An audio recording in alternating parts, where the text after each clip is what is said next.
Eminyeto kwehanangizirwa okukoresa projects za government okweyiha Mboro igambirwe chairman wa Kabare district ne Dennis Nzeirwe ndi omugenyi mukoro gukurahiza abembezi b'eminyeto aba district ya Kabare aba district youth council okukorirwa kitebe kikuru kya Kabare omuri Kikohoro.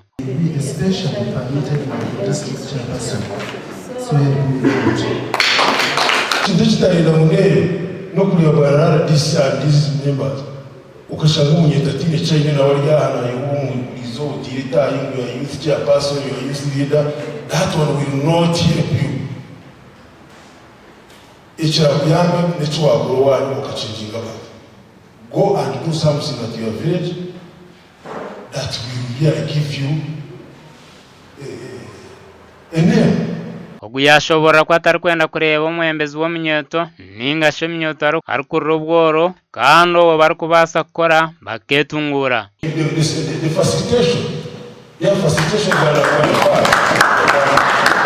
was asking my chairperson when you were talking, and I asked him how much they pay them when they come for councils.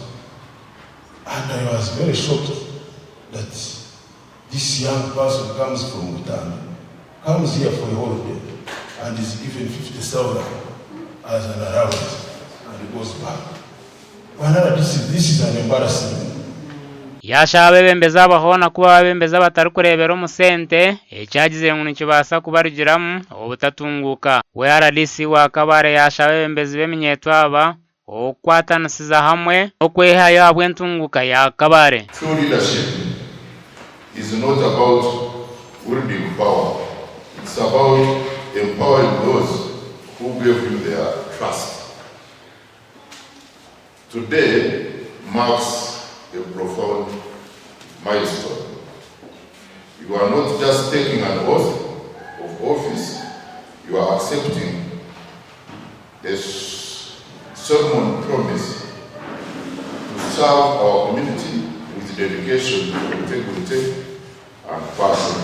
Yamba kukwaza emirimo y'eminyeto mikache munonga kandi district aroko revenue era collecting ekabire era supporting eminyeto ninga shagira ebicweka bice hagezo sete zarashoroza ezi yaho bwembezi bw'eminyeto kujya gukora emirimo yabo konka itwe mu myaka etane itwa tugekire twabasize kubona arya ku kasete kandi cyatuma supervision ninga shikurambura groups z'eminyeto nayo ziri gukora byagira kubyasuteganisa mu abembezana na batano bo bukiko bw'eminyeto mu district ya Kabare bo barahizibwa abantu bebembera amagomboro 15 muri Kabare kandi umukoro gukurahiza bebembeza aba gukurirwa muramuzi w'idara ryo kubanza omukoti ya rubanda omanyirwe Nkarukundo Isaac amakuraga gashakwa Nelson ayimbisibwe.